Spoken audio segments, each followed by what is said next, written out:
Good afternoon, everyone. My name is Viet Cadeau. I am the Programs Manager for the Oak Globe in the Arts Engagement Department.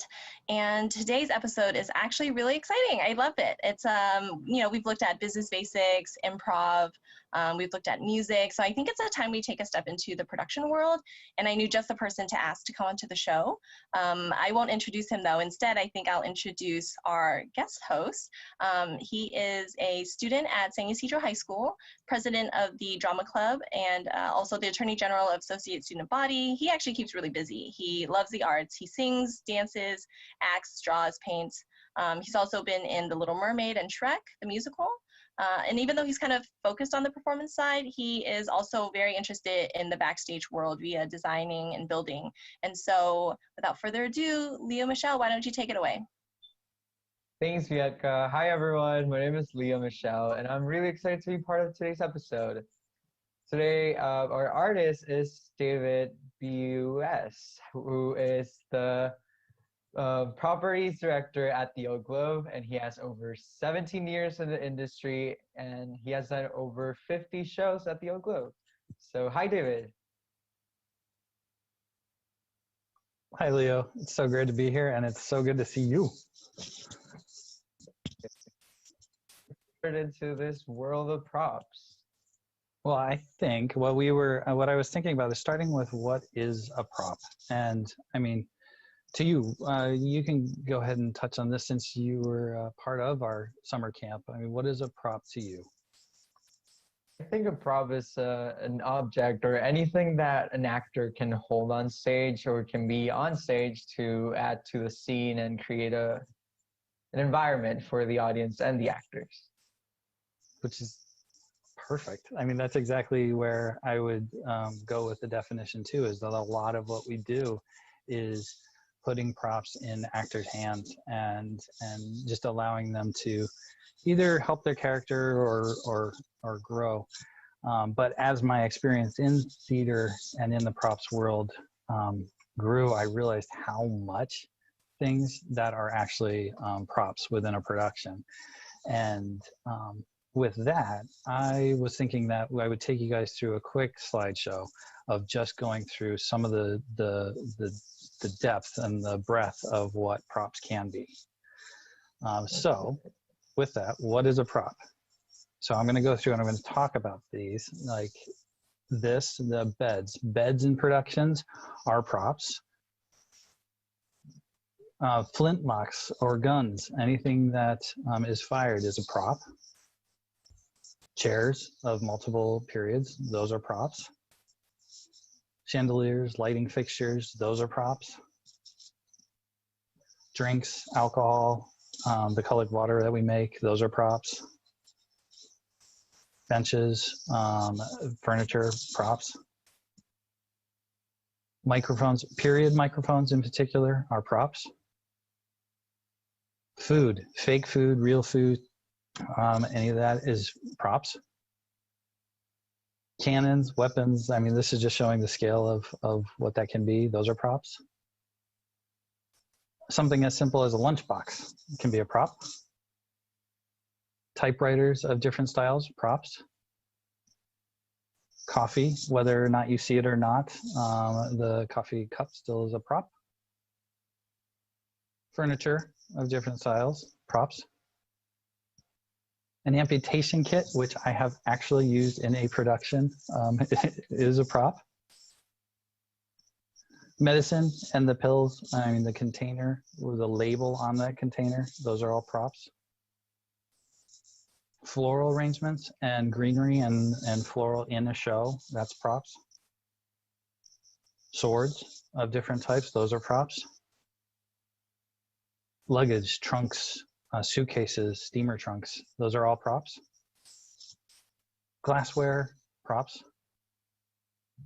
Curtains, framed artwork, things on the walls like that are props.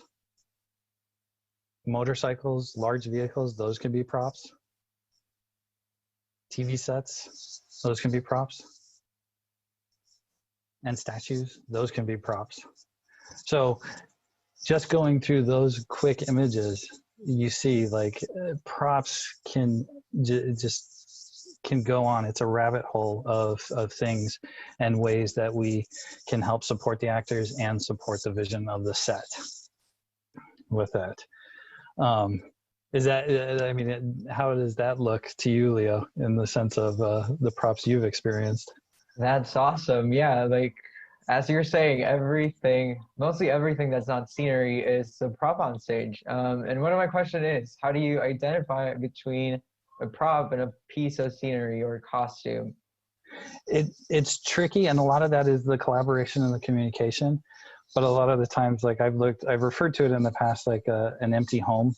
And the props department is almost like the moving company coming in, and if it's not something that's already on the structure of those empty walls, empty building, or something that the actors are wearing on them, then it's a prop. So that really leaves a lot on the plate of the props department.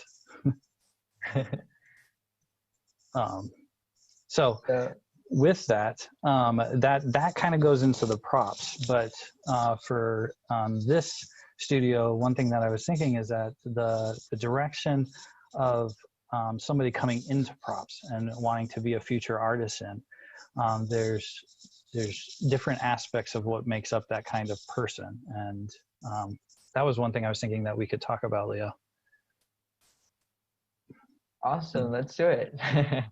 So we'll see, and I'll let you introduce the aspects of that we're going to cover.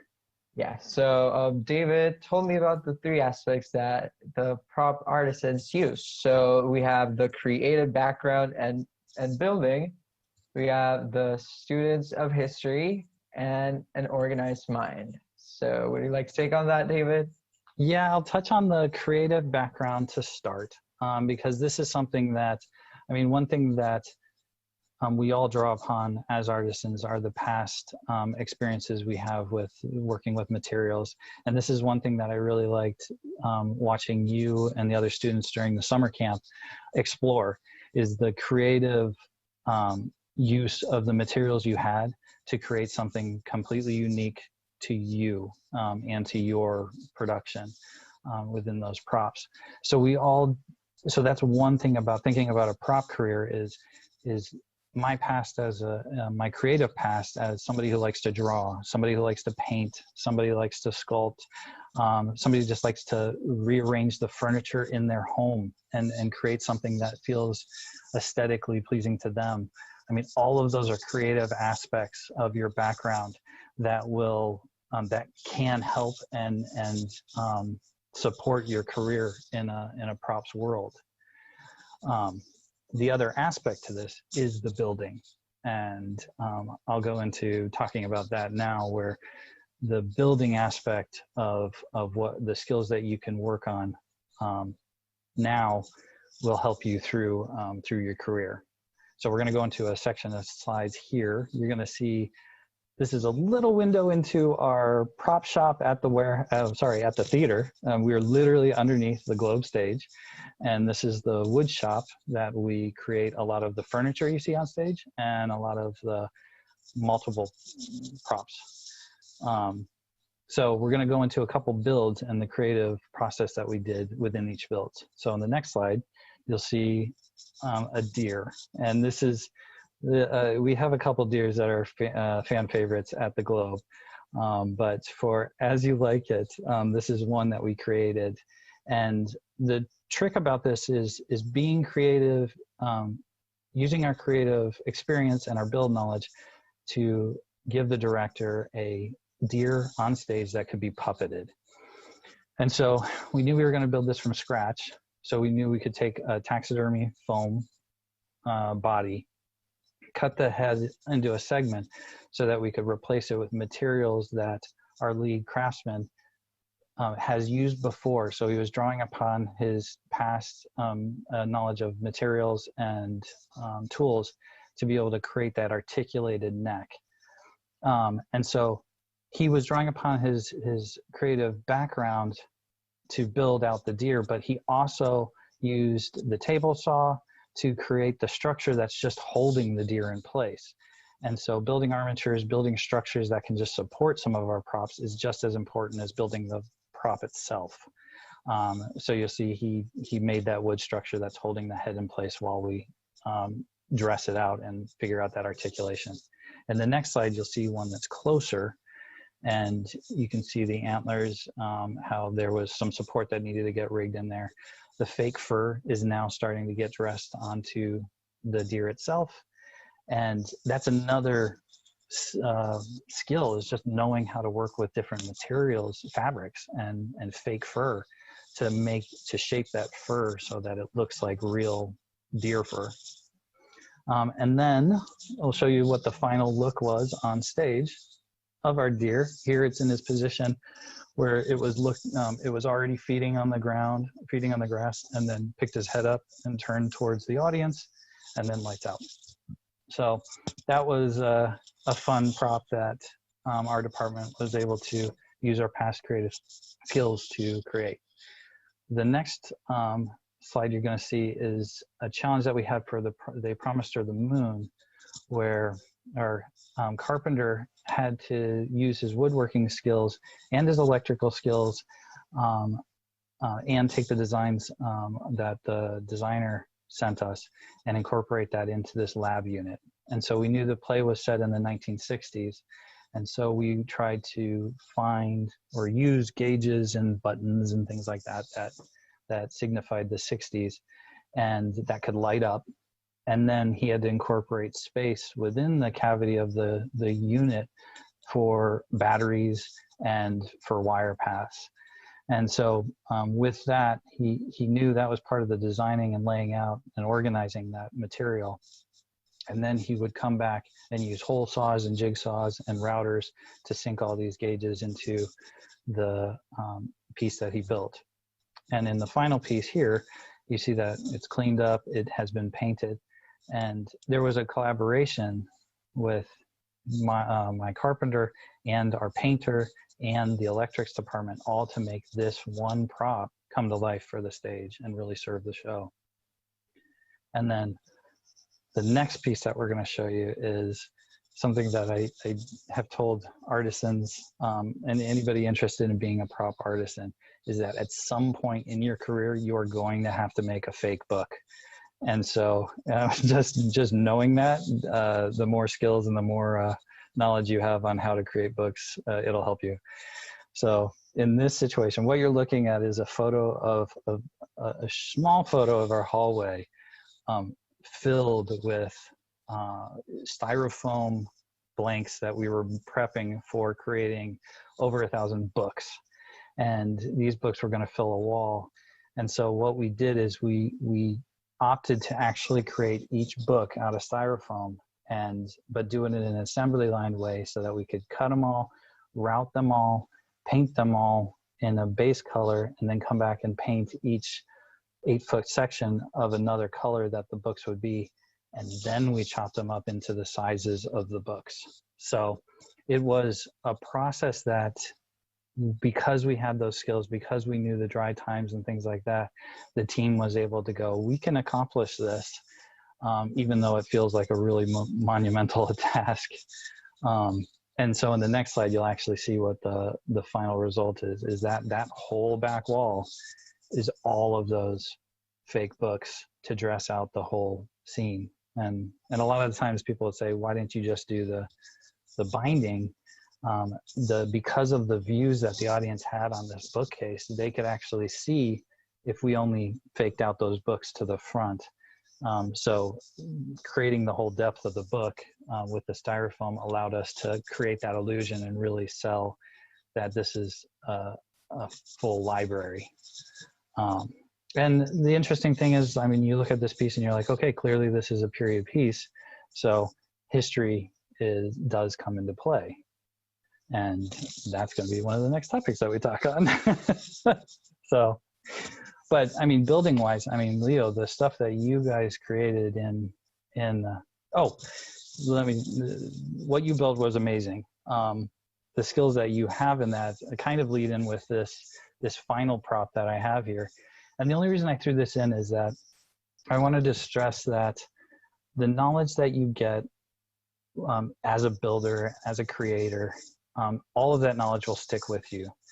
And the benefit of the knowledge with the tools, the knowledge with the materials, is that you get to a point in your career that you can create things fast and you can, and safely.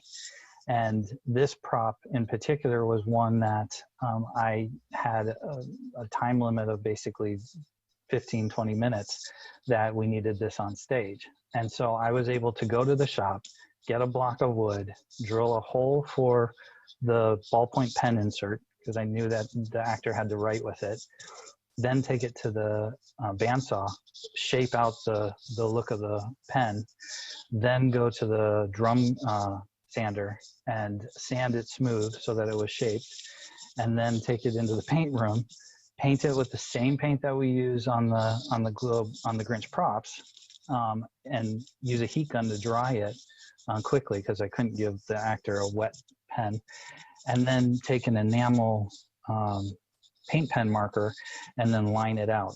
And I knew that all of those materials and all of those steps I could do quickly, I could do safely, and it would be dry and usable for the actor in that time. And I was able to give it to the actor within 15 minutes. So, but the only reason I was able to do that is because I've had such a past of just creating and working with different materials. And like I said, everything you learn from the moment you're born will help you in any career that you are pursuing, as long as you allow it to. So Yeah, that's awesome. Yeah, I love to see all the detail and the teamwork that comes with your work, and it's just really cool to see how everything just ends up happening and no one notices. Well, people notice, but I feel like you don't get enough credit for all the things you do, and even like the audience doesn't notice that props are missing as an emergency. And I think it's just amazing to see you work and, well, not see you, but get the work done. So I admire you for that. That's awesome. Because really, I mean, it's true. We are kind of a subconscious effect. We are just creating that environment that the audience sees. Like, our work shouldn't distract from the performance and from the storytelling. So, but like I said, the history side of this definitely comes into our world, because creating those worlds is takes a love of history and takes a love of understanding the world we're trying to recreate.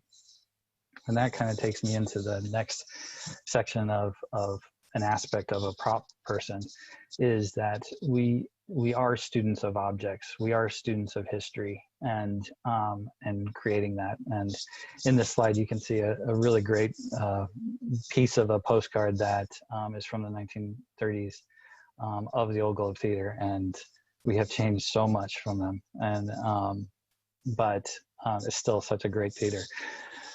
But on the next slide, I'm going to take you into some of the resources that we use, because yes, there's a lot of resources out there. Some resources we still draw upon are books, and you'll hear this from designers as well, is that just being able to pick up a book and find some of this knowledge and this history is very, very helpful. This is one in particular where I'll show you the title in a couple slides, but it talks about certain props, furniture, weapons, food, things like that. But what's wonderful is that it gives you a time of where it originated, and then the time of when it originated. And so it's a great reference tool for us to go back and take a look at one of these flat pack chairs and go, okay, do I have it in the right time period? Is my knowledge correct? And let me challenge what I'm actually putting in front of the director. In the next one, you see, even it comes down to daggers and weaponry. I mean, we want to make sure that we're giving Romeo the correct dagger for doing a Romeo and Juliet. And so having resources like this are very helpful. On the next one, you'll see this is the cover. And so this is Theater Props, What, Where, and When by Thurston James. Thurston James really was kind of a pioneer in publishing a lot of work on theater props, from everything from the history side to the actual craft and like mold making and casting. And so for anybody thinking about coming into a prop world, these are great resources out there. Another good publication that's out there is by this author, Eric Hart, who you see building guidebook. And he's also done one on special effects, and he has a website. And these are another set of really great resources that draw upon Thurston James's work, and you can tell different productions he's worked on and other prop artisans through the business, and kind of just gathers it together. And so these are great resources, along with the web, YouTube videos. I get sucked into those all the time. And Instagram, what people are putting out there, Pinterest, things like that. Pinterest is has been a tool for our masters and directors to actually build the idea of the props they're going to use for a certain production. So that's a great resource out there, but it's also a great resource for anybody wanting to pursue a career to go, okay, let me see what they're working on or what this theater group does. So that's a lot of the history. The other aspect that you and I have touched base on a little bit, Leo, is it's one thing to know the history behind the object. It's another thing to know the history of the culture around that object. Because if I'm dressing out a set that's of a Jewish family, I want to make sure that I'm actually representing the Jewish family as well as I can. I mean, are these objects and items correct for what they would have around them? Are they things that actually reflect that family? And are they things that pass down? I mean, just because you're doing a show that's a period piece doesn't mean that all the other periods and styles of furniture and things and props like that came beforehand can't be used.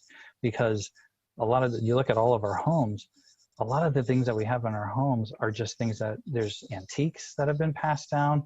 There's some things that have been gifts. There's a potpourri of props that actually fill our homes, and you can't sit there and go, oh, well, this is just a modern home, unless they designed it that way. So it really is understanding that history will affect the design and culture will affect the design. So we're just trying to tell the best story of the family, the people that we're trying to represent, and the time period. So that's a lot of history. Do you always do research before starting a show, or do you base it on things you already knew? A lot of it, yes. I would say to really kind of honor the work that we're doing. There is a moment of research and reflection and making sure that we're being accurate with some of the props that we're putting in front of the design. There's a lot of work back and forth with the designer and the director to go, these are the options that we can do. Does this help the production? And with that, we try to give them that knowledge and that confidence of like, okay, this is from this time period. This is what is reflective of that area. And so it really is, there is research and communication that all goes hand in hand. So, but with that communication that we're talking about with the director and the designers, that's where this last aspect that we mentioned comes into play.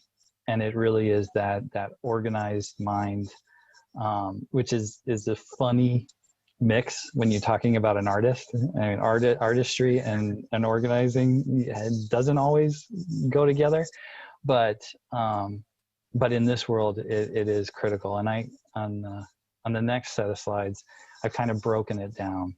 So in this first one, you see, like, here's our office. This is the world that we are still underneath the globe stage. This is the world where we do a lot of our planning, a lot of our research, a lot of our organizing of what we're going to do for all the 16 shows we do a year, and kind of hash out those ideas. And then I took organizing and I've kind of broken it down into two forms, because there's organizing in communication, and then there's organizing in our personal selves.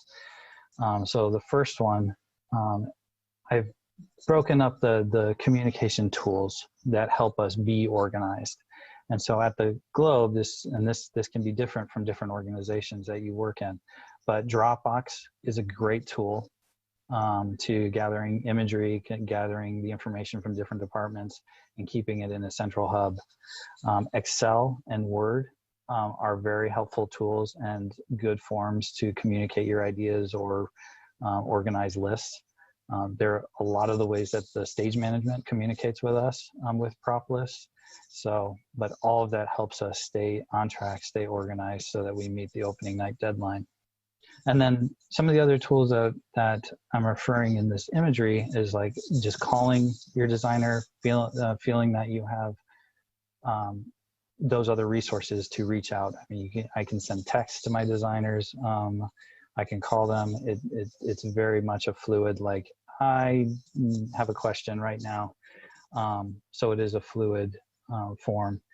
And then the face-to-face. And this is an interesting one in the time we're in right now, because we aren't having a lot of face-to-face communications, but we are adapting. And that's where I do like the aspect of Zoom and formats like this, where we can be face-to-face, but and we can still communicate our ideas, because there is something to the body language that the director, designer, a whole production team, like if you're pushing an idea about a certain prop and you can tell from the body language, you're like, oh, this might not be the right idea. Seeing that is very helpful, because then you know, okay, I need to step back and actually ask more questions or work on this.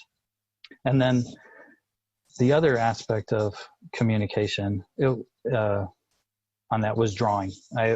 Making sure that you use your own skills to get your ideas across. Because like I said, a lot of us started with drawing, painting, sculpting, like things. If those are the mediums that you can communicate well to a director, a designer, do that. Like, do what you're best at, because clear ways to describe those things are good and viable. And then within this idea of organized mind is the personal. So the personal is looking at yourself and going, how do you organize yourself? How do you organize your own thoughts? My background is not is not a good description of this, but it does help having different resources to be able to plan out your thoughts, plan out your days. That's why I did leave Dropbox and Word documents on there, because that is another way to flesh that out. What I will say is imperative for your own growth as a artisan in any field is document what you do and what you create and the skills you're learning, because that documentation will go into your portfolios, and those portfolios will be what you take to a future job, a future prop shop, and that will help show the skill level you have, the knowledge base you have, and the shows you worked on. And in that, don't be afraid to say, this is what I did on that piece. Like, you may be showing a whole couch that's upholstered, that has turned legs and everything like that. Don't feel afraid to say, the only thing I did was the turned legs.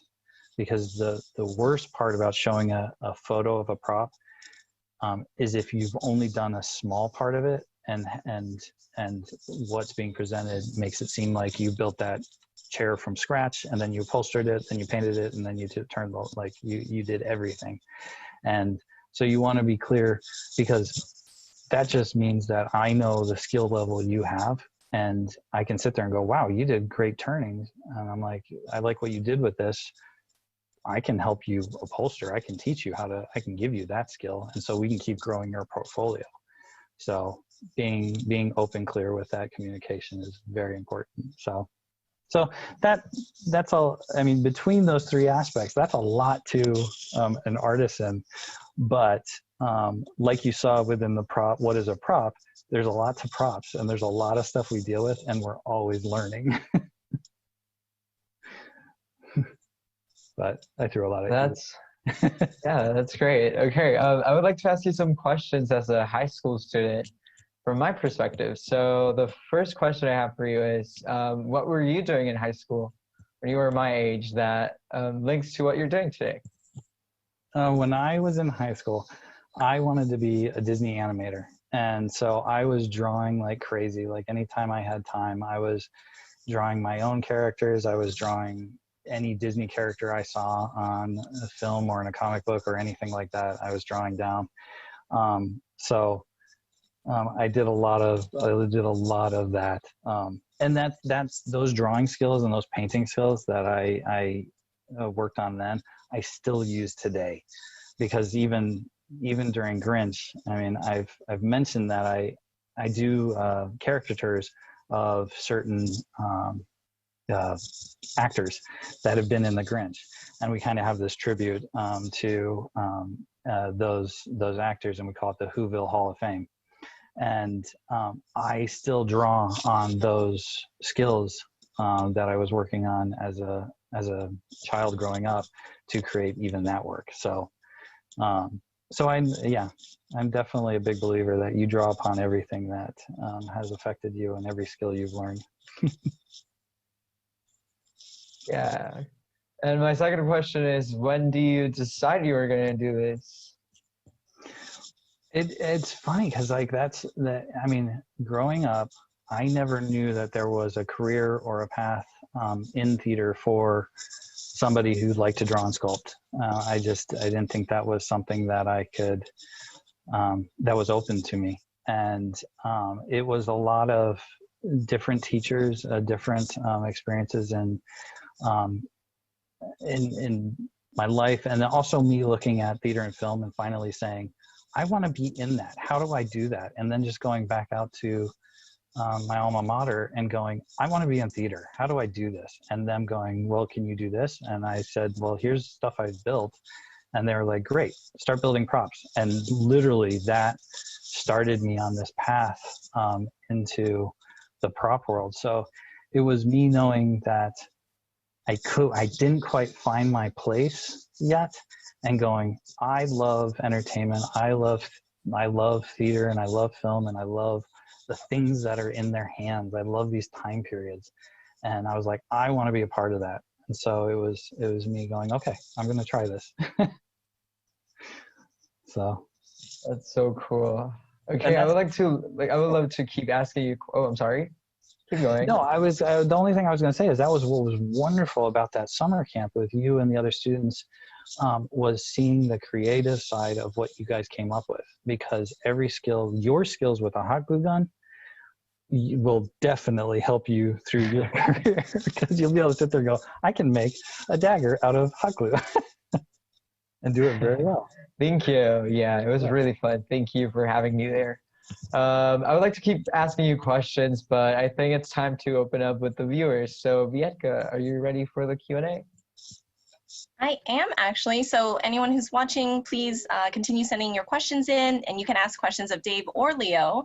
I'm sure they'll both be happy to answer whatever questions you might have. But we did already get a couple. Dave, a lot of our audience members are actually really distracted because they were wondering if that was a rocket in the background from October Sky. That is OC6. No, wait. No, that's OC16. It is one of the rockets from October Sky that we created, and that was a fun project for me because in the design we really had to work on not blowing off the nose cones, because we had to launch these not with pyrotechnics, but we had to launch it with air. And so it meant that these were going into slots, and we were going to shoot air through them that was going to launch them up into the ceiling. But I had to help reconstruct how we connected the body to the nose cone. And it really meant extending the nose cone so that we could lock it into the sidewalls, because the first few were just appliqued right on top, and the air pressure was blowing the noses right off. so that was a fun project for me. Oh my gosh. Yeah, they were distracted, and I was trying to find an opening to ask you earlier, and I was like, no, he's on such a roll. I'll just have to wait. That's okay. Leo, we actually have a question for you. Everyone's wondering what it is you love about theater. Oh, muted. I'm so sorry. Okay. I was okay. So I was saying how much I love like the fact that it's so broad and there's so many different things you can do in theater to be involved in theater. So I've been just growing and learning each way to connect to theater, and I'm learning all of it. I'm really passionate about it. I'm really excited to go back to a stage in any form, actually. I totally agree. Do you think you're going to focus more on backstage stuff now, or do you think you're going to mostly be doing performance-based? I don't know yet. I'm open to anything, but I really like performing, but I also love being backstage. So I don't know. I just have to look at my options and what I can do. Yeah. You have plenty of time. Actually, that's an interesting, I mean, what's wonderful about the path that you're doing, Leo, and the knowledge you're gaining is that even if you stay on an acting path, you can speak very well to prop artisans, scenic designers. Like you can speak to a production side and go, this is what helps me as an actor.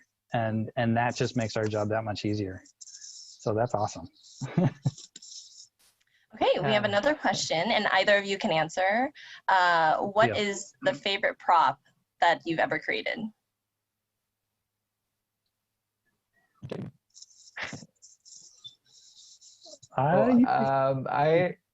can go, Dave. I don't really make props. Well, you could talk about the props you made and yeah. So I worked on a dagger and then a letter, and yeah, I had a lot of fun doing it. It was also kind of stressful because of the resources I had, but I think it ended up looking pretty okay. And for fun, I barely started like during quarantine to make puppets, and I'm liking it. It's actually really fun. I wish I could show you right now, but I don't have it with me. But yeah, puppets are definitely a field that I didn't know I was going to be exploring, especially right now. But yeah, and what about you, Dave? I will say I love the puppet because I did have the pleasure of being able to see the puppet he created, and it's very cool. But for me, there's one that I keep getting drawn back to, and it was this breakaway guitar for Twyla Tharp's show, The Times Are Changing, and we did this 14 years ago, and it was based off of a Picasso painting of an abstract guitar, and so the prop itself had to look like that guitar, and then one of the other actors had to take it and break it over his knee every night, and so it was I mean, in the moment it might have not been my favorite prop because I had to keep repairing it, but it was a fun challenge to, whenever you have to make a breakaway that has to be show ready for every performance after that, eight times a week. It's a fun challenge. So that's mine. Awesome. I've never made any prop. Well, I made one prop this summer. I also run a Shakespeare studio, and we got to make a dagger. So thanks, Dave. I think that was my very first prop ever. Yeah, my templates are right behind me. Oh yeah, that's right. They do look recognizable. Yeah, dagger. So, I mean, I did that over quarantine. And so are there any tips or tricks on working on your skills in theater while we're in quarantine right now? Yes, I would say, I mean, a lot of the times it depends on what tools you have in the home, but even from the aspect of if you like paper props, because that's something that there's some great tutorials on YouTube about this, and some videos about prop artisans that just make paper props for film. But I mean, calligraphy is something that we use, and a lot of the times, I mean, yes, you can do a digital print at times of calligraphy, but there's other times where you I need this handwritten on this because this is a piece of paper that we can't print on or fabricate. So having those skills, even to something that seems as simple as penmanship, is something that helps you as a prop artisan, and is something that could, I mean, start a new career, because there are people who make a living off of just doing calligraphy by commission. So that's things. I mean, if you don't have access to tools, I would say Rockler Woodworking Store that's in Claremont. They have tutorials that they do, and they have videos. That's a great resource for learning more about turning wood and for just working with wood. There's a number of resources online so that you could understand the safety protocol and the idea behind those tools. And then when you do find yourself in a moment where you can use a jigsaw, you do have material, just practice with those tools in creating things that you want to create, and creating things that are replicas of other things you see in life, because that's what we do all the time. That's cool. Maybe I'll pick up calligraphy next. So what is the largest prop that you know of or have worked on yourself? Oof. We made and I can't take credit for this because I didn't work on this. The statue of David, our lead artisan sculpted, and it's not to scale to the real sculpture, but it is around 14 feet tall. So it's a huge sculpture, and watching him create these large sculptures that we have in any of our productions are amazing. I mean, I've dressed a lot of large pieces. We had a wagon we had to dress out for The Times Are Changing, which I'm stuck on that show for some reason. And that took a lot of our resources in being able to dress it. And then all these panels had to open up and function around all the dressing that we put on. So yeah, I would go to those. Cool. Leo, we have one for you. It is, what are you working on now? Obviously school, is a little bit different, but are there any productions that you were working on or will be working on?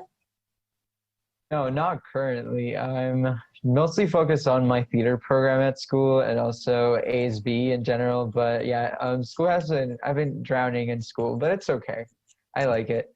And yeah, before quarantine, we were working on a production of The Wizard of Oz at my school, but that's not because of all this. But yeah, it's cool. That's awesome.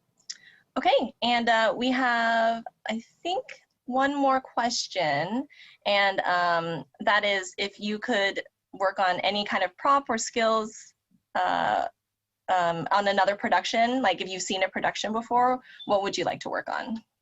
Like your dream prop to make, I guess, is the question. Wow.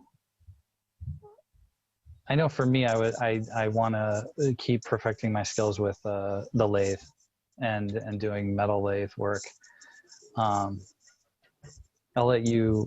I'm going to think a little bit longer on the prop I want to make. Oh, we stumped Dave. Oh my gosh. Well, I know in film what I want to make.